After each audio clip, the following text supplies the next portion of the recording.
The moment Reed Sutton's voice cut through the Meridian Ballroom. Well, if it isn't Paige Hollis. Still playing architect with other people's blueprints? I felt my stomach drop straight through the marble floor. I hadn't heard that voice in 6 years. Not since the night he stood in the doorway of the apartment we'd shared for 2 years and told me with that same easy smirk that I was holding him back. Every head within earshot swiveled toward us. Crystal glasses caught the light from chandeliers so large they looked like frozen waterfalls suspended above our heads. The Atlanta Pinnacle Hotel's annual fundraising gala existed precisely to remind you where you sat in the city's hierarchy. And right now, standing there in my deep green dress with a glass of sparkling water in my hand, I felt every inch of fabric as though it was the wrong choice. Reed stepped away from the circle of men in tailored suits who'd been hanging on his every word. He was taller than I remembered, or maybe just carried himself differently. The way men do when they've spent 6 years confusing net worth with self-worth. His cufflinks caught the light. His smile did not reach his eyes. "I heard you went independent," he said, loud enough for the people closest to us to catch every syllable. "Some kind of boutique firm, right? That's brave." The pause before brave did all the work. It wasn't a compliment. It was a door closing in your face while appearing to hold it open. We're in the middle of closing out a $40 million mixed-use development downtown. The Sutton Place project. You've probably seen it in the journal. He tilted his head as though expecting me to nod. But boutique is good too, Paige. Really. Not everyone's built for that kind of pressure. Soft laughter from the outer ring of his audience. A woman in a gold cocktail dress looked away.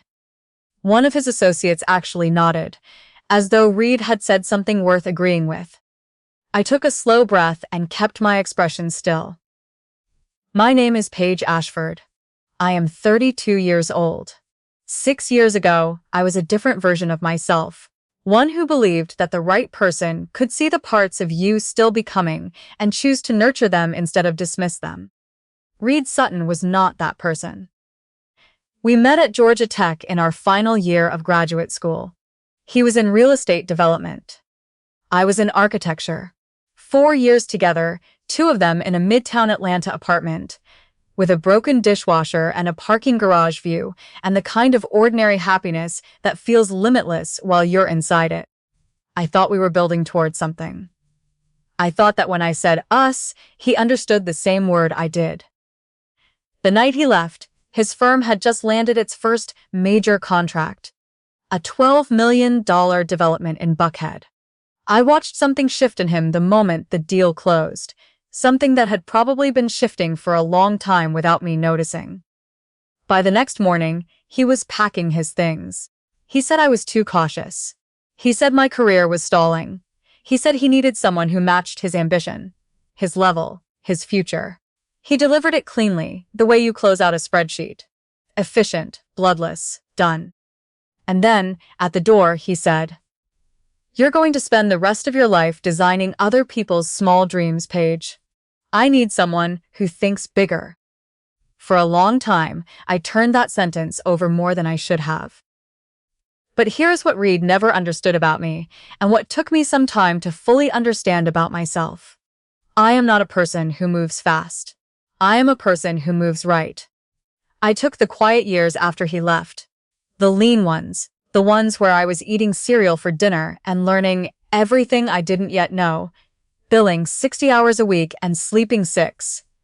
And I turned them into something that couldn't be shaken. I built my firm the way I was trained to build anything, one load-bearing element at a time, with attention to every joint. And then, 3 years ago, at a dinner party hosted by a colleague, I met Grant. He was the only person at that table who asked about my work and then actually listened to the answer. Not politely nodded, listened. Asked follow-up questions. 40 minutes later, remembered specific details and circled back to them over dessert. By the end of the night, I knew 3 things. He ran the Southeast division of a private equity firm called Ashford Capital Group. He had a quiet laugh he kept in reserve for things that were genuinely funny, and he looked at me like I was the most interesting person he'd encountered in a long time. 14 months later, we were married. 18 months after that, our son Noah arrived, and he rearranged every priority I had ever held with the complete authority that only 5-year-olds and acts of God can manage. I had not thought about Reed Sutton in years. Not until the invitation came for the Atlanta Architects and Developers Gala. The annual charity event pulled together every firm, every developer, every player in the city's construction world. My business partner, Simone, had been pushing me to attend for weeks. 2 prospective clients on our shortlist would be there. Skipping 2 years in a row was starting to read as avoidance. So I kissed Noah goodnight, left him with our babysitter, Mrs. Patel, and drove downtown in the green dress I'd bought specifically for the occasion. I did not expect Reed Sutton to be within 20 feet of me by the time I'd finished my first glass of water. "You know what I always respected about you?" he said now, picking back up where he'd left off, settling into a rhythm I recognized, the performance kind, the one he used when he had an audience. The optimism. Seriously. Running a small firm in this market takes a certain, he searched for the word, acceptance of limitations. Someone in his group covered a smile with their champagne flute. I set my water glass down on the high-top table beside me, very carefully, and looked at him directly for the first time. "Raid," I said. "I heard Sutton Place has had some permitting delays." His expression flickered, just for a second. "Every project that size hits." "Right," I said, "of course." He rallied, chin lifting. "It'll be the most significant mixed-use development in Midtown in the last decade. When it's finished." He emphasized the final clause like a period. "We're in conversations with Ashford Capital Group right now about the construction financing. Should be wrapped up in a few weeks." He smiled with all his teeth. "Big leagues, Paige. You'd know what I mean if you'd ever." The side door of the ballroom opened. I didn't see it happen. I heard it first. A pair of small sneakers hitting marble at full speed. And then a voice I would know anywhere cutting clean through the chamber quartet and the cocktail chatter, and Reed Sutton's unfinished sentence. "Mommy!" Noah came through the edge of the Meridian Ballroom like a comet.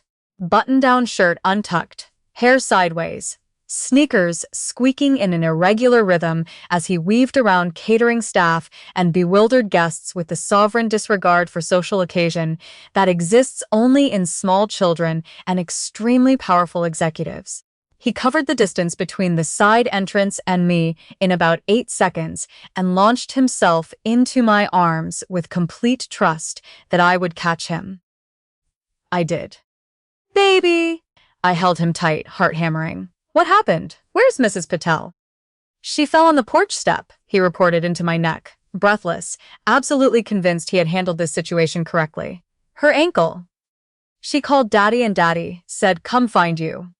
He pulled back to look at my face. "He's right behind me, Mommy. He said to tell you Mrs. Patel's okay." I looked up over Noah's shoulder. The main doors of the ballroom, the tall, gilded ones at the north end, had swung open. The room didn't go silent.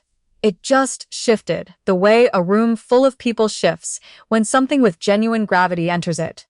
The string quartet kept playing. The conversations kept running. But something in the atmosphere adjusted. Grant walked in. Still in his work suit. Charcoal gray. No tie by this hour. The top button undone, the way he always wore it after 6 p.m. He wasn't scanning the room the way people do at events like this, cataloging who was there, calculating who mattered. He was looking for one thing. When he found me, found Noah already folded into my arms. The tension across his shoulders released visibly, and he crossed the ballroom floor without acknowledging anyone or anything else, one hand resting briefly on my back. "Mrs. Patel's okay," he said quietly, checking my face first, then Noah's. "Her daughter came right over. Ankle is sore but nothing's broken." His eyes stayed on mine. "You all right?" "I'm all right," I said. Reed had not moved. I could feel him behind me, processing. I watched the moment register. The moment Reed's eyes traveled from Grant's face to the easy way, Grant's hand rested on my shoulder. Back to Grant's face. I watched the color change. Not all at once. It moved the way heat leaves a room in winter. Gradual, and then suddenly, undeniably gone. Mr. Reed's voice dropped a full register. Mr. Ashford. Grant turned. His expression was polite the way a closed door is polite. Smooth, unhurried, not particularly inclined to open. Reed Sutton, Grant said, not a question. Reed's glass was no longer moving. He'd gripped it still. I didn't realize you were. I wasn't aware that Paige was your. His eyes cut to me, then back. I didn't know she was your wife. She is, Grant said. A short silence. Noah had already lost interest in the adult conversation and was reaching for the front of Grant's jacket lapel, examining the buttonhole with the focused curiosity of someone conducting a quality inspection. Mr. Ashford, I've been trying to schedule a conversation with your team for several weeks. Reed's voice had shed everything that had been in it 3 minutes ago. The performance was gone. What remained underneath was smaller and more naked. The Sutton Place financing. I know the application is still under review, and I wanted to walk your team through some of the timeline adjustments personally. The permit delays were. We received the application, Grant said. Right, yes, and I know it's a complex package, but if you had 30 minutes I could. We also received the vendor default notices, Grant said. 3 separate subcontractors filed payment complaints within the last 30 days. He said it without heat, the way he would state a zoning regulation or a square footage number. That's not a permitting issue, Reed. That's a cash management problem. Reed's jaw moved without producing words. I caught part of your conversation with my wife, Grant continued. He hadn't raised his voice once. He didn't need to. The room immediately around us had gone very still. About boutique firms, about limitations, about the big leagues. He paused. Ashford Capital Group underwrites people as much as we underwrite projects. The way someone conducts themselves when they think the room isn't watching. That's material information. It always has been. He reached out and lifted Noah from my arms, settling our son on his hip, with the automatic ease of someone who has performed this exact motion 10,000 times. Noah immediately grabbed Grant's collar and began testing its structural integrity. Your application is going to reflect what I observed tonight, Grant said. I want to be straightforward with you about that. Reed stood very still. The whole development collapses without that loan. I know, Grant said. He said it simply. Without triumph. Without any satisfaction that I could detect. He stated it the way you state a fact about the weather. Not because you made the weather, but because the weather is what it is. It was the quietest thing I had ever heard dismantle another person. Simone appeared at my elbow. I hadn't seen her cross the room.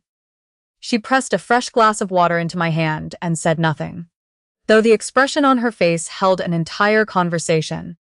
The string quartet had circled back to a Brahms piece I almost recognized. The gala resumed around us. Paddles going up near the auction tables, the clink of glasses, the low murmur of 100 separate conversations all running at once. The city's industry flowed back into itself. Reed Sutton stood in the middle of it for a few more seconds, like a man reaching for a step that was no longer there. Then he walked toward the far side of the room, and I watched him go for exactly long enough to confirm he was gone. And then I stopped. Grant looked at me. A real look this time, the kind that didn't need any of the preceding context explained. Are you actually okay? I thought about that for a genuine moment, held it, checked. Yes, I said, and I meant it in a way I hadn't meant anything in a long time. Yeah, I really am. He nodded, and the corner of his mouth moved in the quiet way it did when something was resolved. He held out his free arm, and I took it. And we walked together toward the table by the windows, where Simone had already staked out chairs and was flagging down a waiter with the confidence of someone who had earned the right. I had arrived at the pinnacle tonight, carrying something I hadn't fully admitted I was still carrying, the residue of a voice in a midtown apartment 6 years ago, telling me I thought too small. Not a weight, exactly.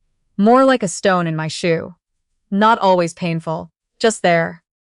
Always slightly changing my stride. I didn't make a decision to put it down. I just noticed, somewhere between Noah's sneakers on the marble and Grant's hand at the small of my back, that I was no longer holding it. Not because Reed had been publicly corrected, though he had, by nothing except the facts of his own behavior. Not because Grant had defended me, though he had, in the most permanent and understated way I could imagine, but because I understood something, standing there in that ballroom, that I think I had been slowly understanding for years without having the right words for it. Reed had looked at me at 26 and seen the gaps. Every version of me that hadn't arrived yet. And he'd decided that was all there was to see. Grant looked at me at 29, exhausted, mid-project, wearing the wrong shoes for a dinner party, and saw everything that was already there. That is not a small difference. That is the whole thing. Noah fell asleep on Grant's shoulder somewhere between the dessert course and our goodbyes to Simone. Grant carried him out through the main doors with the unhurried ease of a man who has nowhere else in the world he would rather be. And I walked beside them into the Atlanta night air. Warm and electric and thick, with the particular energy of a city building itself in 100 directions at once. I didn't look back at the hotel doors. I didn't need to. There was nothing behind me worth the turn.